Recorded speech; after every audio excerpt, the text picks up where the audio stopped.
sektor pertanian, khususnya subsektor tanaman pangan, sangat terpengaruh oleh terjadinya perubahan iklim, karena umumnya tanaman semusim relatif sensitif terhadap cekaman air.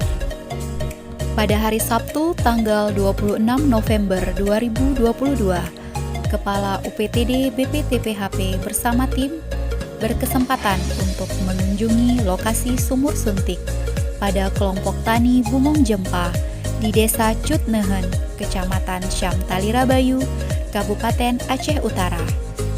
Lokasi persawahan di desa tersebut merupakan sawah tada hujan, dan dengan adanya sumur suntik yang berjumlah 5 titik sumur suntik, diharapkan dapat mengairi persawahan seluas 10 hektar. Tujuan dari sumur suntik adalah sebagai salah satu upaya antisipasi di tingkat lapangan dalam mengelola sumber daya air dan ketersediaan air, sehingga dapat terhindar dari kerusakan tanaman akibat kekeringan dan mengurangi resiko kehilangan hasil akibat dampak perubahan iklim. Nah, gimana nih Sobat Emas? Udah tahu kan tentang sumur suntik?